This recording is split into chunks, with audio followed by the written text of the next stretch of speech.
Selanjutnya adalah jenis representasi graf, yaitu matriks bersisian. Kalau tadi kita membuat matriksnya adalah sebanyak n kali n, di mana n-nya adalah simpul, banyaknya simpul.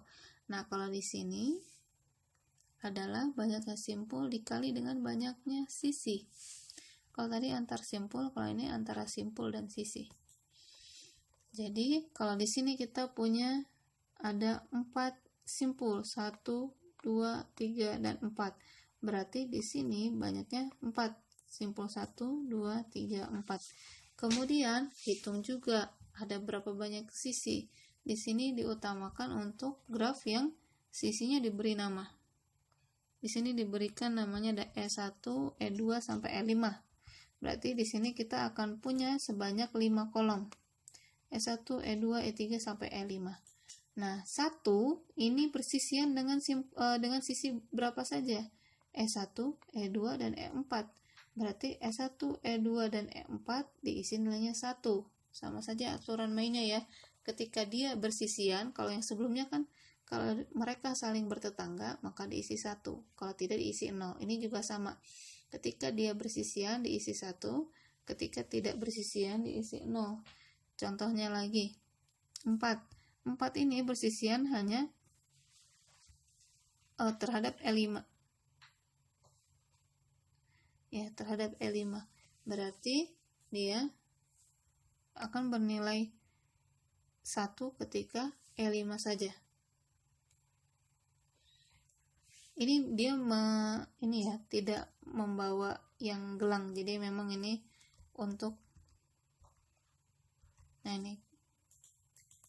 untuk yang graf mengandung gelang, aturan mainnya akan berbeda lagi ya.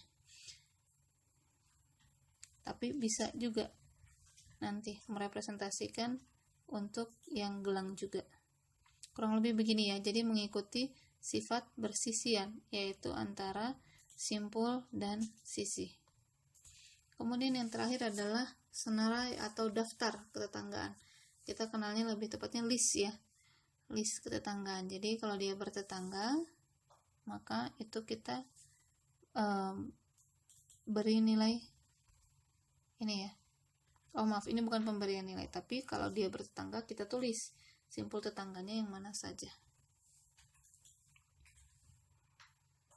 Jadi ini untuk mengcover ketika kalau matriks ketetanggaan itu cenderung boros kalau dalam memori. Kalau misalnya banyak nilai nolnya, itu kan seharusnya tidak dihitung ya. Tapi malah ikut terhitung karena kita punyanya dalam bentuk matriks. Maka di cover bisa diakomodir oleh list ketetanggaan atau senarai ketetanggaan ini. Intinya sederhana saja. Jadi ini hanya berupa list saja. Simpul 1 dia bertetangga dengan yang mana saja? 2 dan 3 ya ditulis 2, 3. 2 bertetangga dengan 1, 3, 4. 3 bertetangga dengan 1, 2, 4 dan seterusnya. Yang ini juga sama. 3 bertetangga dengan 1, 2, dan 4. 4 bertetangga hanya kepada 3 saja. 5 tidak bertetangga sama sekali. Intinya seperti itu. Ya, dalam bentuk latihan soalnya bisa ya diberikan matriksnya.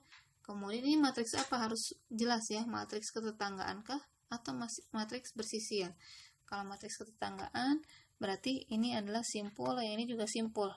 Kalau kita lihat di sini akan ada berapa banyak simpul? Ada 5 simpul. Kemudian tinggal dihubungkan. Disesuaikan dengan matriks 0 dan 1 ini. Kalau 1 dia berarti bertetangga alias ada sisi yang menghubungkan.